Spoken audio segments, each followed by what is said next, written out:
عمر رسیدہ ہو چکی ہے اور یقیناً ان کے پاس باوجود اس کے کہ ہر قسم کی ٹیکنالوجی موجود ہے، ہسپتال ہیں، صنعت ہے، لیکن ینگسٹرز موجود نہیں ہیں اور خصوصاً سکلڈ لوگ موجود نہیں ہیں ان کے پاس کہ جو اس سارے نظام کو چلائیں۔ سو اس لیے بہت سے ممالک جو ہیں وہ مختلف پروگرامز کے ذریعے آپ کو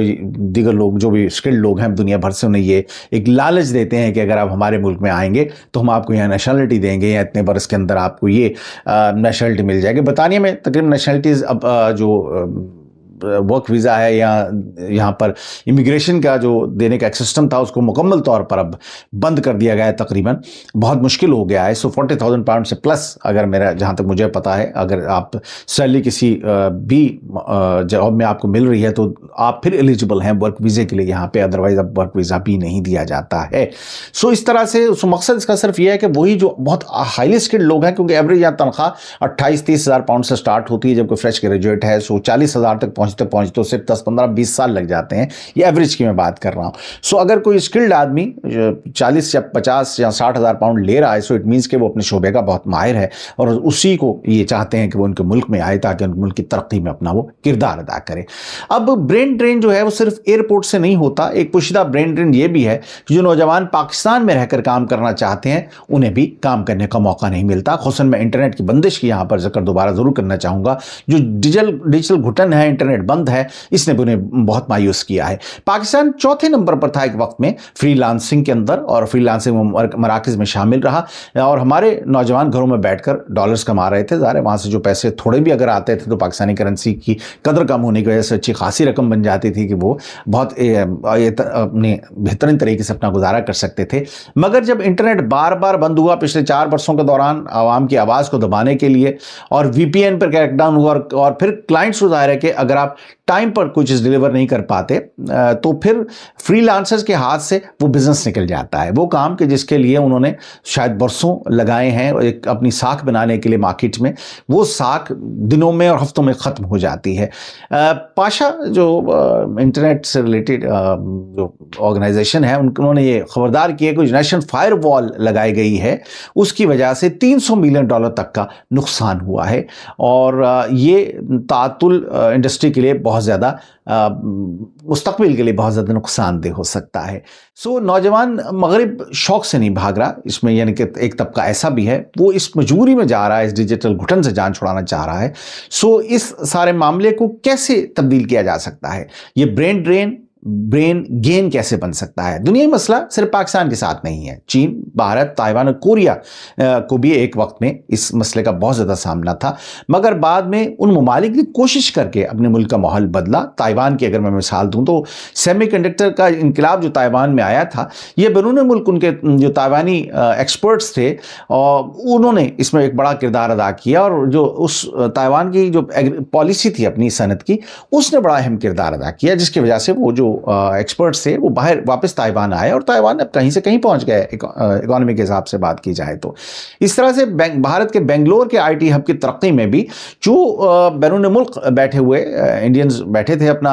ایکسپرٹس سے شعبے کے، وہ واپس آئے، اور پھر ان کے ساتھ کیونکہ بہت سارے ایسے تھے جو عالمی ٹیک کمپنیز میں کام کر رہے تھے، وہ کانٹیکٹ بھی اپنے ساتھ لے کر آئے، تو ان کی مشترکہ کاوش یعنی کہ ماہرین اور عالمی ٹیک کمپنیز کاوشوں سے وہاں پر ایک آئی ٹی کا ایک انقلاب آ گیا۔ سو پاکستان کو بھی کچھ ایسا ہی کرنا ہوگا۔ پہلے تو ڈاکٹرز کو عزت دینا ہوگی، سیکیورٹی بہتر، تنخواہ اور میرٹ پر ترقی دینا ہوگی، صرف ڈاکٹرز نہیں بلکہ میں سمجھتا ہوں ہر شعبے میں ہر شخص کو جو بھی پروفیشنل ہے اس کو اس کی جو جائز رسپیکٹ ہے وہ آپ کو ضرور دینی چاہیے۔ اور انجینئرز کے لیے ہمیں مینوفیکچرنگ ریسرچ اور انڈسٹری بنانی ہوگی جو انفارچونیٹلی ہمارے یہاں نہیں ہے، اور اسی طرح سے آئی ٹی سیکٹر کے لیے ہمیں ایک تسلسل رکھنا ہوگا پالیسیز کے اندر۔ یہ نہیں ہو سکتا کہ آپ ایک دن ایک پالیسی بنائیے 6 مہینے بعد بدل دیں، کوئی بھی بزنس اسٹیبلش ہونے میں وقت لگتا ہے، سالوں لگتے ہیں۔ سو اگر ایک پالیسی کنسسٹنسی نہیں ہے، اس میں مستقل مزاجی نہیں ہے، تو پھر انویسٹر کے لیے یہ طے کرنا بڑا مشکل ہے کہ وہ اس شعبے میں پیسہ لگائے کہ نہ لگائے۔ سو کوئی بھی نقصان والی سرمایہ کاری نہیں کرنا چاہتا، اور کوئی بھی شخص ایسی جگہ پر نہیں رہنا چاہتا جہاں پر اس کا مستقبل غیر یقینی ہو۔ سو اگر اسے پہلی فرصت میں کوئی بہتر اپرچونٹی کسی اور ملک میں ملتی ہے تو اس ملک میں چلا جاتا ہے۔ اس کا نقصان ایک بہت لانگ ٹرم لاس ہے جو کہ پاکستان کو اس سے فیس کرنا پڑ رہا ہے۔ پاکستانی اکانومی کی ترقی میں یہ صرف جو ایک 30-38 بلین ڈالرز آتے ہیں ہم بڑا خوش ہوتے ہیں، لیکن $38 بلین کمانے والے جو ایک ان میں جو ایکسپرٹس ہیں اگر وہ پاکستان میں آ کے کام کریں تو میں سمجھتا ہوں کہ پاکستان اس سے کہیں زیادہ پیسے بنا سکتا ہے. اگر آپ کے ملک کی اپنی انڈسٹری مستحکم ہوتی ہے, نئی ایجادات آپ کے اپنے لوگ کرتے ہیں, تو پھر پاکستان کہیں کا کہیں پہنچ سکتا ہے. اب اوورسیز پاکستانیز کو میں سمجھتا ہوں کہ ایک مستحکم پالیسی ضرور بنانی چاہیے, اور ان کو صرف ایک ترسیلات ریزرو بھیجنے والی مشین نہ سمجھیے. انہیں ریسرچ, سرمایہ کاری, میڈیسن اور ٹیک پارٹنرشپس کے ذریعے پاکستان سے جوڑیے, یہ بڑا ضروری ہے. عالم بینک کے صدر اجے بنگا نے خبردار کیا تھا کہ پاکستان کو اپنے نوجوانوں کے ایک اثاثہ بنانے کے لیے, کیونکہ جیسے میں نے عرض کیا کہ ینگسٹرز ہمارے یہاں بلو 60% تک یہ تعداد ہے, سو اگر ہم چاہتے ہیں کہ وہ پاکستان کے لیے ایک اثاثہ بنے تو اگلے 10 سال کے اندر ہمیں 25 سے 30 ملین نوکریاں پاکستان میں پیدا کرنی ہوگی. یہ ہدف ہوگا لیکن یہ ہدف قومی بقا کا ہدف ہے. اگر ہم یہ نہیں کریں گے تو ظاہر ہے کہ وہ بچے جو اپنی تعلیم حاصل کر رہے ہیں, اگر ان کو باہر جانے کا موقع ملے گا تو چلے جائیں گے. آپ دیکھیے اس وقت نیوزی لینڈ, آسٹریلیا, بہت زیادہ انہوں نے اٹریکٹیو قسم کی آپشنز دی ہوئے ہیں. یورپ میں چند ایک ایسے ممالک ہیں جہاں پر بہت زیادہ اٹریکٹیو آپ کو انسینٹیوز دیے گئے ہیں, خصوصاً نوجوانوں کے لیے, کہ وہ آئیں اور ان کے ملک میں سیٹل ہوں. اور ظاہر ہے کہ وہاں پر ایک سسٹم ہے, کسی کے ساتھ زیادتی نارملی نہیں ہوتی, ایک نظام کے تحت کام ہوتا ہے, اور اگر آپ اس نظام کے اندر رہ کر کام کرتے ہیں تو آپ کو اس کا بینیفٹ بھی ملتا ہے. نوکریاں اعتماد سے بنتی ہیں, اصل مقابلہ عمارتوں, سڑکوں اور اعلانات کا نہیں ہوتا. کتنی آپ نے برجز بنا دی ہیں, کتنی لمبی سڑکیں بن گئی ہیں, ضروری ہیں, لیکن اعتماد جب تک نوجوان کو اپنے ملک پر, اپنی ملک کی حکومت پر, ان کی پالیسیز پر نہیں ہوتا ہے, اس وقت تک میں سمجھتا ہوں کہ ملک ترقی نہیں کر سکتا ہے. جو ملک اپنے قابل لوگوں کو میرٹ, تحفظ, آزادی, عزت اور مواقع دے گا, وہی 21ویں صدی کی معاشی جنگ جیتے گا. پاکستان کا بحران یہ نہیں ہے کہ لوگ باہر کیوں جا رہے ہیں, اصل بحران یہ ہے کہ پاکستان اپنے قابل ترین لوگوں کو پاکستان میں رکنے کی کوئی مضبوط وجہ نہیں دے پا رہا ہے. جب ڈاکٹر کو عزت نہیں ملتی, انجینئر کو انڈسٹری نہیں ملتی, IT ایکسپرٹ کو مستحکم انٹرنیٹ نہیں ملتا, ایک استاد کو وقار نہیں ملتا, اور نوجوان کو میرٹ نہیں ملتا, تو پاسپورٹ صرف سفری دستاویزات نہیں رہتا بلکہ بقا کا ایک رستہ بن جاتا ہے. ترسیدہ زر پاکستان کو عارضی سہارا تو ضرور دے سکتی ہیں, مگر قومیں ڈالر سے نہیں ٹیلنٹ سے بنتی ہیں. اگر پاکستان کی سب سے بڑی ایکسپورٹ اس کے پڑھے لکھے لوگ بن جائیں تو یہ ترقی نہیں, یہ قومی ناکامی کا خاموش اعلان ہے. آج کا سوال بھی یہی ہے آپ سے میرا کہ کیا پاکستان اپنے دماغ بچائے گا یا صرف ان کی بھیجی ہوئی رقم ہی آئندہ مستقبل میں بھی گنتا رہے گا؟ اپنی رائے کمنٹس میں ضرور دیجیے. ویڈیو پسند آئی تو براہ مہربانی سے لائک کیجیے, اور چینل کو اگر آپ نے اب تک سبسکرائب نہیں کیا ہے تو میری گزارش ہے کہ سبسکرائب ضرور کیجیے گا, اور اپنے عزیز و اقربا دوستوں کے ساتھ بھی شیئر کیجیے گا اگر آپ کو میرا یہ پروگرام پسند آیا ہے. میں ہوں فرحان اسلم, تقریباً 30 برس سے صحافت کے شعبے سے وابستہ ہوں, برطانیہ میں رہتا ہوں. میرے بارے میں جاننا چاہیں تو میری ویب سائٹ farhanaslam.com پہ تشریف لے جائیے. زندگی رہی تو بہت جلد ایک نئے ویلاگ کے ساتھ آپ خدمت میں حاضر ہوں گا. اپنا بہت خیال رکھیے گا. فی امان اللہ.